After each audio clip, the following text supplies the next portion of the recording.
दर्शकबिन नमस्ते। यति बेला म सुपा देउरालीमा छु। आज नयाँ वर्ष 2083 सालको पहिलो दिन। आज यहाँ चहलपहल हेर्नु त एका बिहानै 7:15 यो यहाँको दृश्य तपाईँ सामु जस्ताको तस्तै देखाउने कोसिस गरिरहेको छु। यस्तो भिडभाड छ हेर्नु त, दर्शकहरूको घुइँचो लागेको छ। मन्दिरमा आज 7 बजे नै भिडभाड छ। तपाईँहरू कहाँदेखि आउँदै हुनुहुन्छ, हेर्दै हुनुहुन्छ भिडियो, अलि छिटो छिटो आउनु होला। टाढा हुनेले भिडियो मार्फत दर्शन गर्नु होला। नजिक हुनुहुन्छ, बाटोमा हिँड्दै हुनुहुन्छ, आउँदै गर्नु भएको छ भने अलि छिटो आउनु होला। आज भिडभाड छ। नयाँ वर्षको आज पहिलो दिन सुपा देउराली दर्शन गरेर मनको इच्छा पुरा गर्नु होला।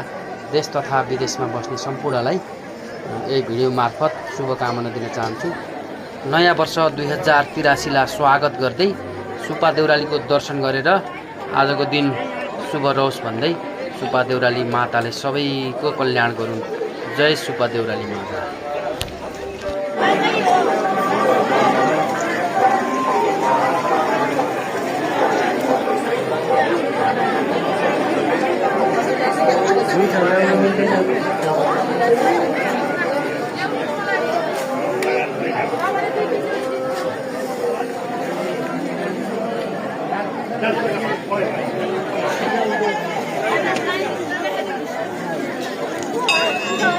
आनी को एक